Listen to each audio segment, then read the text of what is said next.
আপনারা কি খেয়াল করেছেন এবারের নির্বাচনে চিরচেনা পোস্টার, ব্যানার ও দেয়াল লিখন নেই? তাহলে নিশ্চয়ই প্রশ্ন জাগছে, প্রার্থীরা প্রচার প্রচারণা চালাচ্ছেন কিভাবে?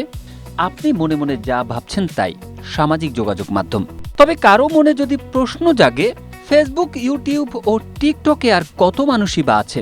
তবে তাদের জন্য বলতে চাই, বাংলাদেশে ফেসবুক ব্যবহারকারী 4.5 কোটির বেশি, টিকটক ব্যবহারকারী প্রায় 2 কোটি, ইউটিউব ব্যবহারকারীর সংখ্যা 3 কোটির বেশি। এত বিপুল সংখ্যক মানুষের উপস্থিতির কারণেই বিএনপি, জামায়াত, এনসিপি সহ রাজনৈতিক দলগুলোর সরব উপস্থিতি সামাজিক যোগাযোগ মাধ্যমগুলোতে। রাজধানী থেকে শুরু করে জেলা, উপজেলা, বিভাগীয় শহর সবখানেই নির্বাচনী প্রচারণায় ব্যবহৃত হচ্ছে সোশ্যাল মিডিয়া। ফেসবুক, টিকটক, ইউটিউবে ভোট চাওয়ার পাশাপাশি কেউ বলছেন কার্ড দিব, কেউ বলছেন কাজও দেব, আবার কেউ দুর্নীতির বিরুদ্ধে জিহাদ ঘোষণা করে স্লোগান ছড়িয়ে দিচ্ছেন। হ্যাঁ, ভোটের পক্ষেও জোরালো প্রচারণা চালানো হচ্ছে অনলাইনে। কোথাও সভা, কোথাও ভোট চাওয়া হচ্ছে, তার লাইভ ভিডিও ও ছবি সামাজিক যোগাযোগ মাধ্যমে নিয়মিত প্রকাশ করছেন দলগুলোর প্রার্থীরা। দেশে মোট ভোটারের একটি বড় অংশই তরুণ, যাদের দৈনন্দিন জীবনের বড় সময় কাটে স্মার্টফোন কেন্দ্রিক ডিজিটাল প্ল্যাটফর্মে। প্রচলিত গণমাধ্যমগুলোর তুলনায় ফেসবুক, ইউটিউব ও টিকটকের মতো সামাজিক যোগাযোগ মাধ্যমেই তারা বেশি সময় সক্রিয় থাকেন।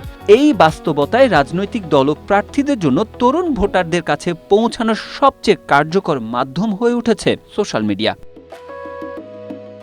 রাজনৈতিক বিশ্লেষকদের মতে সোশ্যাল মিডিয়া ছোট ও স্বতন্ত্র প্রার্থীদের কণ্ঠস্বর হয়ে উঠেছে। তবে ফেক নিউজ, গুজব ও অপপ্রচারের ঝুঁকিও বেড়েছে। অনলাইনে ছড়িয়ে পড়া ভুল তথ্য প্রার্থীদের ইমেজকে ক্ষতিগ্রস্ত করছে, এতে ভোটাররাও বিভ্রান্ত হচ্ছেন। অনেক ক্ষেত্রেই এসব অপপ্রচার থেকে দুপক্ষের মধ্যে উত্তেজনাও তৈরি হয়।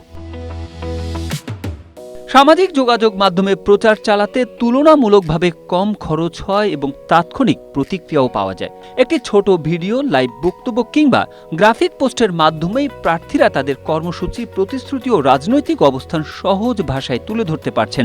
এতে তরুণ ভোটাররা সরাসরি প্রার্থীদের বক্তব্য জানতে পারছেন। মধ্যস্থতাকারীর ওপর নির্ভরশীলতা কমছে।